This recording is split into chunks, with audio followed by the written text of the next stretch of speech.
So here we go with the Ten Commandments. Are you ready? All right. Let me fast forward a bunch. 5th, 6th, 7th.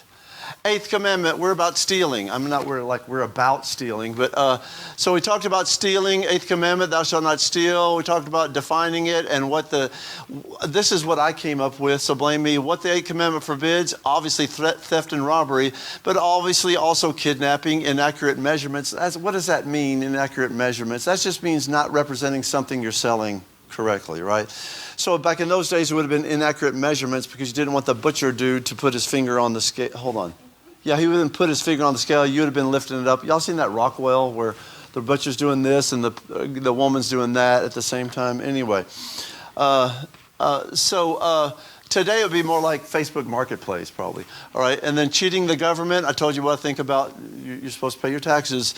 And then number 5, work. Sometimes a lot of our robberies at work, we take advantage of hours that we're not supposed to, or we scroll through YouTube or Facebook on company time or whatever.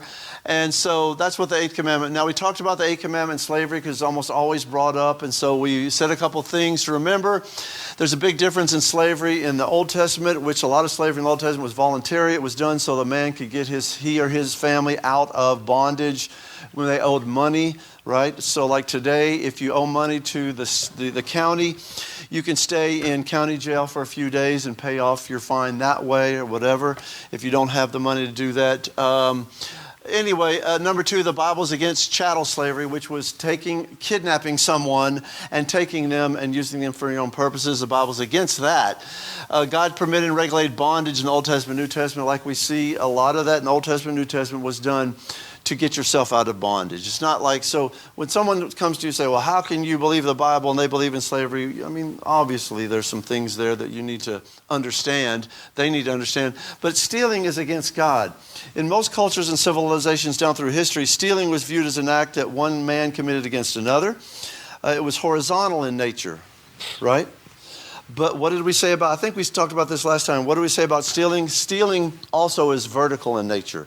That means stealing is not just between you and another person who you stole from. Stealing is between you and God, right? It's a sin against God. For Israel, it was also a sin against God. It was a vertical, not just a horizontal act, if you will. So if God created everything... Oh, here we go. So stealing is a sin against God because it's failed to trust God's provision. If God created everything in existence and everything belongs to who? To Him. If everything belongs to God, then taking something from someone else is not you just taking it from that person, it's you taking it from who? Taking it from God, right? You're stealing from God. Theft is a crime ultimately committed against God, not just committed against another person. So congratulations, you've broken all 10 commandments, because Jesus said, when someone asked him about the commandments, Jesus summarized the 10 commandments and said, the 10 commandments are that you shall worship God, you shall love the Lord thy God with all their heart, soul, and mind, and you shall love your neighbor as yourself. When you steal, you're committing sin against your neighbor and against God. You've pretty much done the table. Right? You've done the 10 commandments, right? So stealing against God is a sin against God because it's failure to trust God for His provisions for us, right? It's as if we were denying that God is able to supply us with all of our needs and willing to give us everything that we really, I was going to say everything that we ask, but we don't always ask aright, do we? We ask amiss a lot of times. So when we keep the 8th commandment, part of that is as Christians, we're exercising our faith in God, are we not? To provide for us, right? As our provider and sustainer. And number 2, stealing is a sin against God because it's disregarding God's provision for others. So not only for ourselves, but when we steal, we are also disregarding God's provision for others. We're robbing someone of what God has given them. We're robbing someone of what God has provided for them, right? We don't have the right to take to ourselves what God has provided to some other person, do we? No, we don't. So let's go on to the next part. I've got a quote from Alistair Begg. He said this. He said, when we fail to recognize the fact that God is Lord of our finances, that all of our resources are essentially on loan from Him, we fail to honor Him in these money matters and thus be guilty of stealing from Him. When we use our breath to magnify ourselves rather than giving Him the glory that He deserves, we steal from Him. It's not just material things, right? Financial. When we fail to offer our bodies as living sacrifices and spend our time in personal self-indulgence, we steal from him. So there's a lot to that, right? Now there's some examples and incidents in the Bible. Now in the Old Testament, if you go back to the book of Joshua real quick, in the Old Testament there are different examples of thieves and different examples of stealing. Of course, the Old Testament that comes to mind when I read that Alistair Begg quote is in Malachi. Will a man rob God? Have we robbed you, God, in tithes and offerings, he said. But Joshua chapter 6, if you would look in Joshua chapter 6. Some of y'all are waiting for me to give the chapters. I didn't know the people sitting in front would be so judgmental, but apparently, all right. No, that's good. They had the tickets. I can't deny. I can't control who the ticket holders are. In Joshua chapter 6, I'm not there. Let me get there. Achan was a soldier in Israel's army. I just went through the book of Joshua again because it's just an amazing book, and I'm going through the book of Judges. What was Achan guilty of? Anybody? He was a soldier in Israel's army, all right? And they went out against the Amorites. They totally wiped them out. Anybody?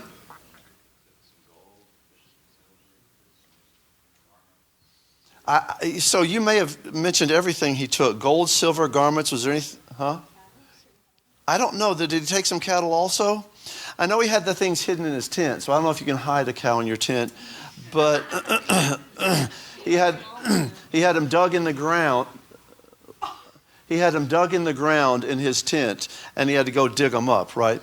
So Achan was you can lose your ticket. You can't be thrown off. And we will give a money back refund. Anytime you'd like it, I'll give you this ticket back. But anyway, he was a soldier in Israel's army under Joshua.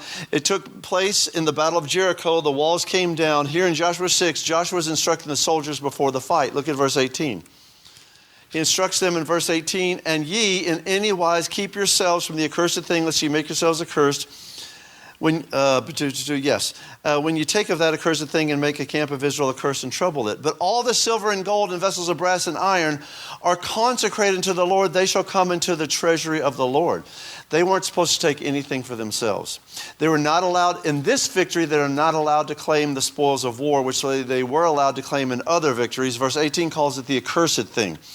It's describing all the worldly goods detailed in verse 19, right? The silver, the gold, iron, the brass, all those things, right? God is surely testing their obedience, is he not? He's testing their obedience. He's trying to teach them to not set their affections in riches. Not to set their affections on riches and on worldly wealth, right? He was also testing their faith to see if they would obey him in other areas. Just walking around the city and blowing the trumpet and walking with the ark one day, then doing it the next day, then doing it the third day, and the fourth day. That was testing their faith too. Well, God, aren't we going to go take these guys? Aren't we going to go storm the gates or whatever? No, here's what you're going to do. So God was testing their faith at both points, I guess. Achan disobeyed God, took some of the silver, gold, fine clothes, I think, from Jericho. He brought them back to his tent secretly. He buried them in a hole in the ground. I don't think he could get a calf or a cow in that hole in the ground. Don't you dare. Because of his theft, what happened to Israel in their next battle? They lost. They were defeated in their next battle. And Joshua goes to the Lord, Lord, why have you abandoned us? The Lord tells him why. And here's Joshua, look at chapter 7, look at verse number 10. Lord said to Joshua, get thee up. Wherefore liest thou thus upon my... Why are you trying to complain to me, asking me why that we were defeated? In verse 11, Israel hath sinned.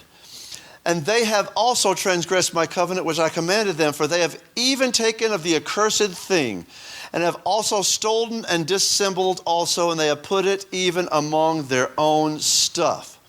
Therefore the children of Israel could not stand before their enemies, but turned their backs before their enemies, because they were accursed. Neither will I be with you anymore, except you destroy the accursed from among you.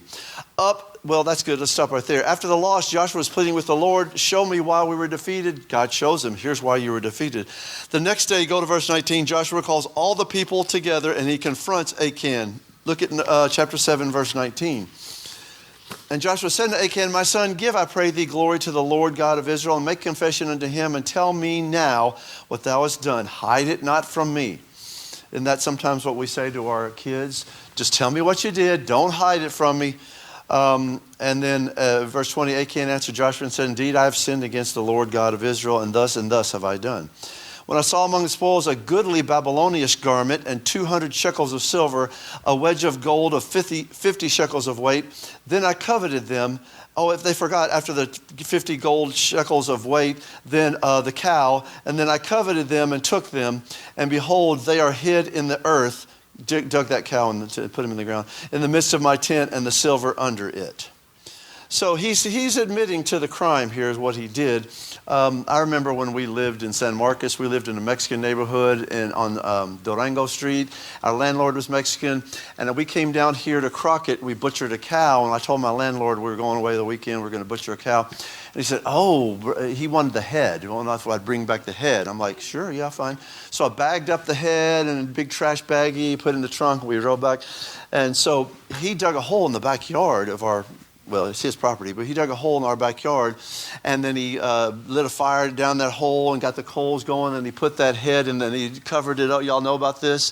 And then a day or so later, he dug that thing up, and the meat just fell. Not that I think eating the meat of the head of the cow is a great deal, but it was a delicacy to him. So he was, anyway, I was just talking about, useless talk about cows, as I thought was the subject here. Anyway, look at verse 22. So Joshua sent messengers, they ran to the tent. Behold, it was hid in his tent, and the silver and cow under it. I'm sorry. That's the other version. Verse 23, and they took them out of the midst of the tent and brought them unto Joshua and to all the children of Israel, laid them out before the Lord. Joshua said, and all Israel with him, took Achan the son of Zerah and the silver garment, wedge of gold, his sons, daughters, his oxen, his asses, and his sheep, and his tent.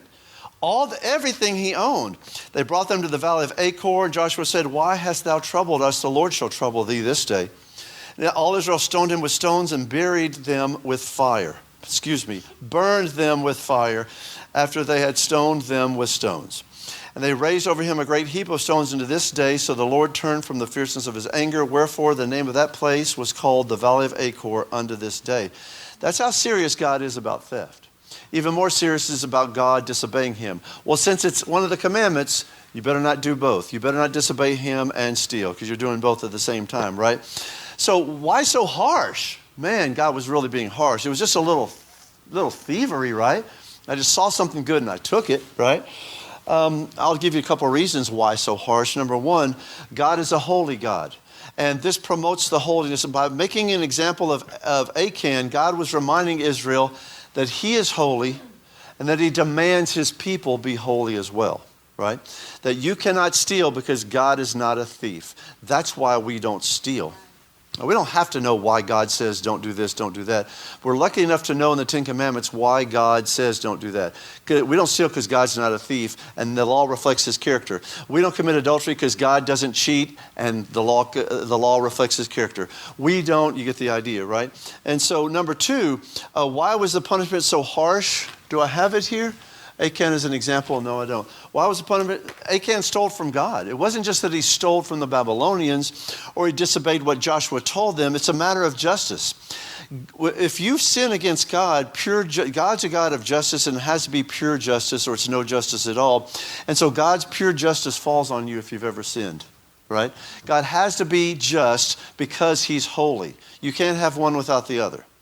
God can't be holy unless he's just, unless he exhibits signs of, and one of the things you do when you're just is you put justice on people that break the law, right? God can't be holy if he's not just. He can't be just if he's not holy. So because that Achan stole from God, not just stole from Jericho, all the spoils were God's and were going to be used to his temple, and all those spoils were going to be dedicated to him. So Achan trod, if you would, on God's holiness, and he stole from God, right? And basically what Achan is saying, God, I don't believe you're not a thief. That's what we do when we break any of the Ten Commandments. We're saying, when we steal, we're saying, God, I think you're a thief, is what we're saying. You know, Brother Chris, that's kind of going far. Really? As far as taking a man and all his possessions and stoning them to death and burning them all? Really? I'm being harsh? No, I'm not being harsh, and God's not being harsh, right? So let's go on to the next thing. What the eighth commandment requires? We looked at the negative thing right here, what the eighth commandment forbids. Let's look at what the eighth commandment requires. Eighth commandment is not simply about not stealing. The Christian recognizes that for every commandment that's inherently negative, thou shalt not, then it has a positive side that must be obeyed. This is a negative commandment, thou shalt not steal. Therefore, there's a positive side to that we are required to obey, right? Where something is condemned, its opposite is required. We've talked about that rule of the Ten Commandments. So the eighth commandment does have a positive side, right? The eighth commandment requires us to use what God has given to us in ways that would please Him and glorify Him. That's why that first line up there says something about, I don't remember what I wrote, something about God's glory, right? It recognizes that God has given us what we have, and everything that we have should be used to glorify Him and please Him in as much as we can, right? The things we receive from Him should be used for His glory. There's a song I've been practicing lately, and y'all all know the song. It starts off, all the things that I love that are dear to my heart are just borrowed, they're not mine at all. And that's the theme that we're talking about here. Jesus only let me use them to brighten up my life. It's not theologically correct. God only gave them to bring Him glory. That would be the more theologically correct of that song. But anyway, still a good song. But that's the idea here. We're only caretakers of all that we have, of all that God has given us. So we should use our time and treasures wisely. In the old days, look at the second bullet, Christian stewardship. In the old days, a steward was someone who cared for someone else's property. Right? You were a steward. You cared for someone else's property. They weren't free to use that property any way that they wanted, right? They could only, today we'd call it a manager.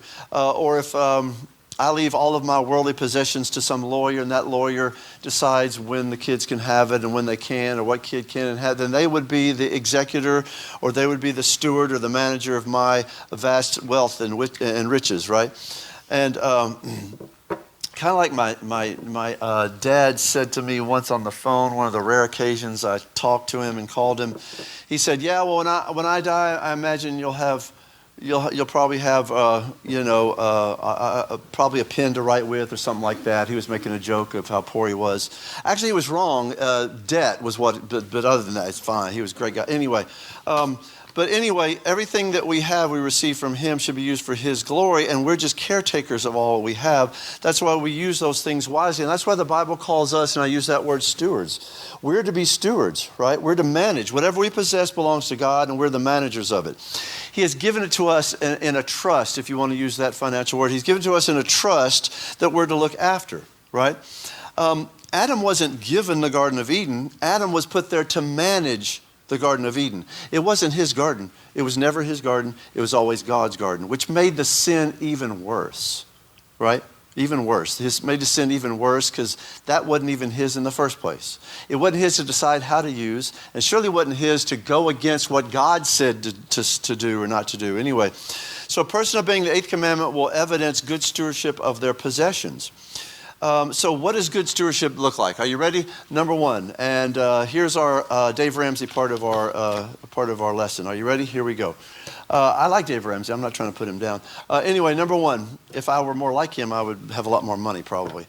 Number one, we need to have a watch over our possessions. What does that mean? That means taking care of everything we've been given, not wasting what we've been given, not letting it ruin, not letting it waste. Once in a while, I'll get a little, I don't want to say mad,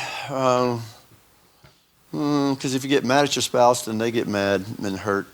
So sometimes I get annoyed, all right, when Audrey will buy stuff, and sometimes she buys a whole lot of stuff at once, right? That's just the way she is. I'll send her to the store. She'll say, "Hey, I'm going to the store. What do we need?" I'm like, "Get a milk," and she'll get 2. I'll say, "Get a butter." She'll get 3 or 4. I'll say, "Just get a loaf of bread." She'll get 5 or 6 or whatever. "Oh, I thought we needed it." "Yeah, we do." And don't let a storm be passing through, or else, she's one of these people that goes and just starts hoarding things, right? So anyway, I'll get annoyed at her sometimes because I'm constantly throwing out food that is spoiled and gone bad. And I'm like, I'm pouring down a half a gallon of milk now, just so you know, we don't need to buy 2 at once. We don't drink that much milk anymore. Don't have kids. Don't need to buy a whole gallon. I'm pouring half a gallon down the drain. We're just throwing money down the drain, saying this nicely. Anyway. But it's true. We shouldn't let our things that we have ruin or go to waste or be stolen or be destroyed, right? Now, if you want to give money to a person, a stranger, that's your business. But if I think that person there's a chance they may go and buy booze with it because I can just kind of tell, I'm going to think twice about it, not because I'm being cold-hearted, because I'm a steward of everything God gives me. I've got to take good stewardship of what He gives me, right? So one side point here is that the Bible assumes the goodness of private property. Some people want to say, Christians shared everything, had all things. Whoa, that's crazy. That was you hear my belt buckle? It hit this metal thing and made that sound. That's crazy. All right, so where was I on this? Some people like to pervert Christianity, and they say, well, Christians were socialists. Look at Acts. They shared, they had all things in common, blah, blah, blah, blah, blah. Not true, right? The side point here is that the Bible assumes the goodness of private property. Otherwise, why should we be good stewards of anything? Now, it is private property, but in the end, we all know that it belongs to God, right? Why have one of the 10 commandments about not stealing is there wasn't something sacred about private property, right? It's not only vertical, us and God, but it's also horizontal, us and our fellow man, our neighbor, right? Don't let any political party try to convince you that possessions are bad. Don't let anyone try to convince you that possessions are bad. Possessions aren't bad. How you use them is usually what's bad about your possessions, right? Possessions are not bad. I wish God would make me rich, then he would see that I would be really good with my possessions. You say, well, Brother Chris, he hasn't made you rich. What does that say? Maybe I wouldn't be so good. I don't know. Just give me that. Just give me a chance. Put me in, and I'll use it all wisely, right? That's what we like to think, anyway. But as Christians, our possessions and having stuff should be tempered with the knowledge that God that's holding us responsible for those things, for everything that we watch over, that we have, so we can use them for his glory. Look at number 2, not be wasteful with our possessions. Kind of said that already. It's similar to the first one. Anytime we squander or waste our stuff. Now, by the way, we all know when I say stuff and talking about stealing, it's not just material possessions, right? We understood that. Said that once a few minutes ago. If you squander and waste your time, that's a big one with me. Not me so much squandering my money, because first of all, I don't have that much to squander anyway. Second of all, I don't have any real bad, my one habit now that I'm spending a little money on, I'm getting to this Bible buying phase. And you're like, well, Brother Chris, there could be worse things. I know, that's what I tell myself. There could be worse. There could be worse things than buying Bibles. I know some people are, collecting whatever. But I need to. So New Year's resolution, I'm not going to buy any Bibles this year. And luckily, I've only bought 2 since then. So. And I bought 3. One was a gift for someone, but I bought 2 for myself. So I'm trying to think, you know what, if I buy, it's going to have to be, like with my instruments. I've decided with my instruments, I'm good with what I have now. And if I get a new one, then that means I have to sell one. If one comes in, one leaves, that's the way I keep everything in equilibrium, kind of, right? And so I'm going to have to start doing that with Bibles. If I buy one, I'm going to have to buy one for somebody else, and no one wants to do that. So that'll keep me from buying Bibles, right? So, but still, and I can have a little, there was a sale. I mean, they had a second sale on this company called Humble Lamb, and they put out this amazing looking King James. It's just so amazing. It's 2-column, which is not my preference, but it's still amazing. And it was totally on sale because they were selling seconds. The company, like, this one may have a scratch here, this one may have a whatever. I'm like, yes, let me have a scratched up one, please. So I saved a lot of money. And so that's how I was able to justify that Bible purchase anyway. I'll show it to y'all next week when it gets here. Anyway, involved in this is not wasting, not only obviously we're talking about usually our treasures, but also our time and our talents. We're not to waste those either, right? We should be generous with our time and our possessions. We should use them for the glory of God. That's why in the Old Testament it said that Malachi said that the Israelites were withholding the tithe and it was robbing God. When you waste your time, is it also robbing God? Yes or no? When you're scrolling through Facebook or what else? I don't do all the Instagram, whatever those other social media things are. The only other social media thing I do is Facebook Messenger, because apparently that's the only phone call that Jared will answer is Facebook Messenger call. That's all, or his, yes, sir. YouTube, yes, YouTube. I didn't say that one, yes. I'm sorry, huh? Yeah, I don't really, TV's not really as much for me anymore. So but here's the thing. I'm like, well, I'm really spiritual. I ditched my TV, Dish Network and stuff. Yeah, but there's your phone. What's the difference, right? You know what I'm saying? There's no different, right? It's a waster of time. It's, when the TVs, back in the 60s and 70s, I don't remember this because I was born in the 60s. Remember preachers used to preach against television a lot, right? You don't hear that anymore, obviously. But you know what? There are a lot of things that you can use that will steal your time. And certainly your cell phone is definitely, I found one of them, right? Because I'll be scrolling through Facebook because I'm a member of about 5 or 6 Bible groups. I'm going to see who's got something for sale today. Oh, this guy's got this used. It's still in the box? Really? Oh, I can get it for like a third off. It's used. Okay, but you know what? I have enough Bibles now. I'm thinking about just going ahead and getting off of all my Facebook Bible pages anyway, because I don't need to buy more. I don't need to find someone who has something for sale that would be really cool, save money or not. But anyway, really quickly, number 3, we have to have a spirit of generosity. Since God's been so generous to us, we should be generous with our time. We should be generous with our possessions, with our treasures, with our talents, all those things. J.V. Vesco said, this commandment teaches we must be generous with our time and possessions. If we truly value the riches of heaven and God's love towards us in Christ, we will not take what does not belong to us and belongs to God. We will recognize how generous He's been with us. Our desire will be to share our possessions, time, and money with others. Our desire will be to love our neighbors. And quickly, also, number 4, we'll help our neighbor. That's another way that you can evidence good stewardship is by helping your neighbor. It's a result of having a spirit of generosity. I was going to read Ephesians 4, but I just don't have time. To love your neighbor means respecting them and their possessions and their property, right?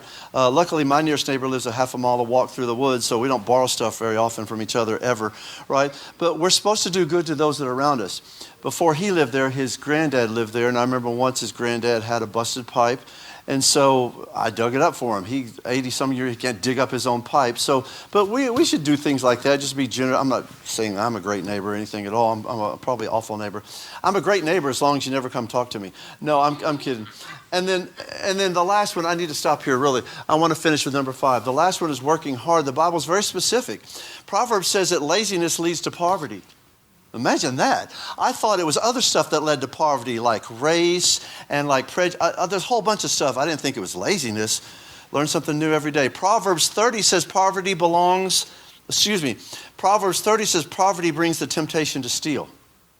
A good way to avoid that temptation is to work hard. A good way to avoid the temptation to violate the 8th commandment is to work hard. Joel Beek says this, and I'll close with this quote. True love does not encourage people who are capable of work to live like dependent children. Oh, okay. You're being political now. No, I'm not. Nothing political about this. I'll say it again. I'll repeat him again. True love does not encourage people who are capable of work to live like dependent children, unless you want to just create a baby, but calls them to share in the dignity of exercising dominion over God's world. God gave us dominion over the earth. We're supposed to exercise that, right? Anyway, I have a conclusion, but I'm not going to go over it because the bell's already rang, so let's be dismissed. Let's stand and be dismissed with a word of prayer.